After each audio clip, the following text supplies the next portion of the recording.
What's happening? A commenter wanted to see a comparison video on these two, innit? The Arrma Typhoon V5 6S. Well, it was a V5 until it died and ripped out the well, the Spectrum ESC died and whatnot in it. I'll open up the shell in a minute. And the Haboa SS roll cage.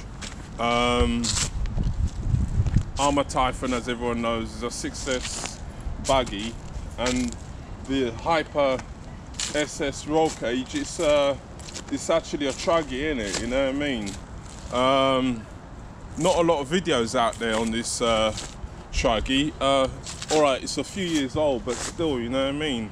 RC Guy Garage did a review, a good long review video on the this Haboa SS roll cage and whatnot. And before that, it was Hangar, is it Hangar 97 or something? Yeah, back in the day and whatnot. He did a review on it.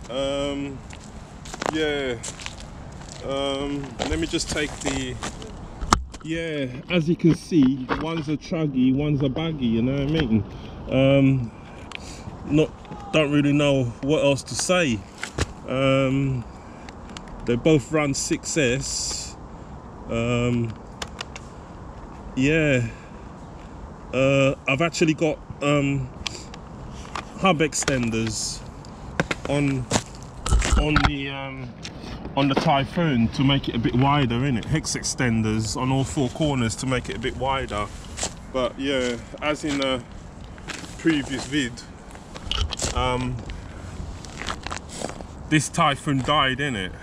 It was a V5, a Typhoon with a Spectrum and whatnot, ESC and the motor, and the only thing that survived is the motor. I still got the Spectrum motor in it, running the Spectrum motor in it, and this is a BLX ESC in it, off the old Arrmas back in the day. And yeah, I still got to put a screw in this because I swapped out this servo arm, and I put it the servo arm that was on here.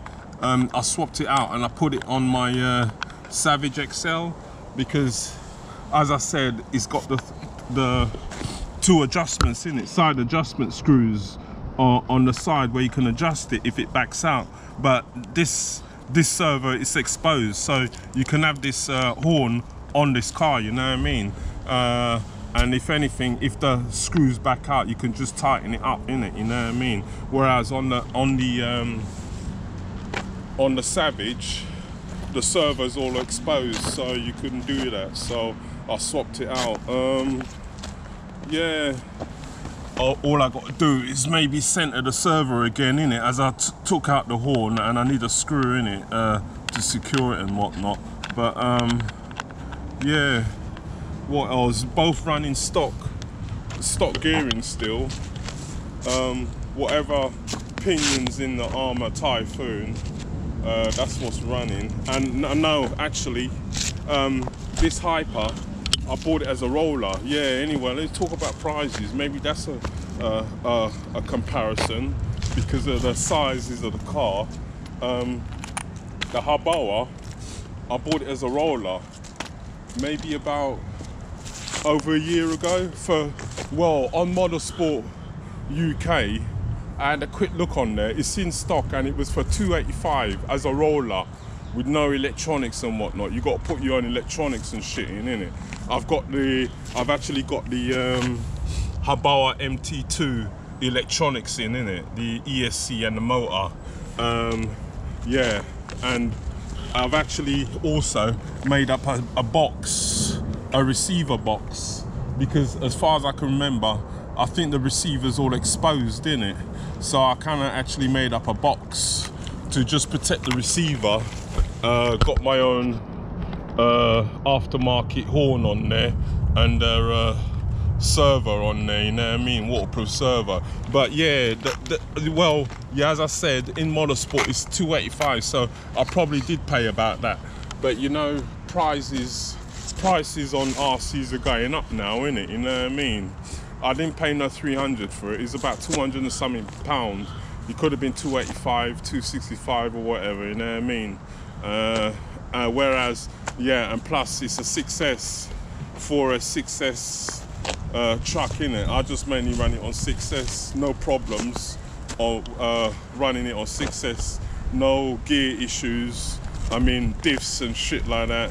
The only thing that, the only problem is, oh yeah, also, as I was saying, the video on there with RC Guy Garage and Hangar 97 or 87, other than that, there's not much videos out there, but you got to make sure you secure your batteries properly in it. This thing actually lifts up the roll cage. It's like screws in it. You got to like undo some screws. I think it's the two, maybe this screw, the two side ones, a few screws, and you got to undo it, and the whole roll cage lifts up. That way it's probably easier to mount your batteries. But I don't bother with unscrewing the roll cage, man. Unscrewing, man, it's a lot of hassle. That way you end up stripping screws in it. But the way I do it, I just put my hands and just, you know what I mean, fiddle about and try and fit the batteries nice and securely. As long as you fit your batteries all right, you know what I mean, you should be good to go.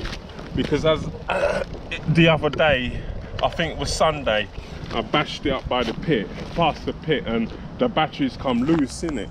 The video was about, what, 15 minutes long. I just kind of cut out the good bits and just put filmed it. But yeah, the batteries come loose and shit. And also the motor, the sliding motor mount screws that mounts onto the motor, they backed out. That's why it was making a funny noise and whatnot, you know what I mean. The motor was loose on the sliding motor mount. It backed out. So I want to test this car after this video anyway, just to see if it's running all right. But the pinion seemed all right. I didn't change the pinion. Oh yes, when you buy the car, I think it comes with a 14-tooth pinion. I didn't run the stock pinion on the roll cage. I put in a 15-tooth, then I put in a 16-tooth, then I put a 17-tooth in. The highest you can go up is a 17-tooth with a one motor mount screw, you know what I mean? It won't fit, the two motor mount screws won't fit, it'll be one with a 17-tooth. But now I've dropped back down to a 16-tooth, so I've got a 16-tooth in it, and with the two motor mount screws, it's fine, you know what I mean? But anything over 16-tooth, like as I said, I was running a 17-tooth and with a one motor mount screw and whatnot, you know what I mean? So anything bigger than that, you might have to buy a bigger motor mount or whatnot. Oh, I don't even know if they do a bigger motor mount. But yeah, besides that, no gear, no diff issues. I mean, yeah, it's loud. The mesh is all right, man. As far as I remember, that's the noise it made when I first bought the car, you know what I mean? All metal. It's all metal disc. Both cars are all metal, you know what I mean? The Typhoon sounds a bit not as loud as the Hyper. Yeah, the Hyper. And as I said, I've had that 16-tooth in there for quite a while, so the pinion could be going, man. But as I said, after this video, I want to run the Hyper just to test it out and see in it. Obviously, I can't run the Typhoon because of the I need the screw in it. I need a screw for the servo horn and maybe center the servo again. So as I swapped out the horn, but other than that, both cars, as I say, on the Arrma, I'm running hex extenders on all four corners to make it a bit wider. yeah, other than that, both the cars are alright, man. Success capable, no problems and whatnot. This Typhoon, I've had it near enough a year and I've had no diffs. When I first bought the car, I filled up the diffs in it. I changed out the diff oil and whatnot, and in the front, rear and centre, and I've had no problems since. No diff issues. I don't even think I've shimmed the diffs. The diffs are not even shimmed in this Typhoon, man. When you buy the Typhoon, it comes with shims as well, innit, to shim the diffs.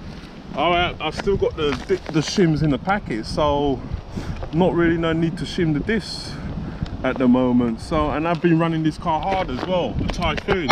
As I say, it died, innit, and I had bigger tyres on the Typhoon as well. Well, I was running the what you call it, the tyres off the Mojave, D-boots, whatever, off the Mojave. I run tyres, the DR8 FTX DR8 tyres on the Typhoon. So the Typhoon, you could put bigger tyres on it, you know what I mean, and it's a wheelie king. It wheelies with bigger tyres. Obviously the Typhoon is faster than the Hyper, you know what I mean. The Typhoon, people, they use it for a speed run car, innit, you know what I mean. So, but the Hyper's decent speed, man. I haven't actually speed tested the Hyper with the 16-tooth pinion I've got in it at the moment, but it's bashing speed. It jumps all right, you know what I mean. This is more for like rough terrain. Take it off road on a muddy, rough terrain area with jumps and shit like that, and you know what I mean. So, what else? That's about it. I've got aftermarket shocks on the Typhoon. The colours are mismatching it. I couldn't get the right matching colours. So, but anyway, end this video.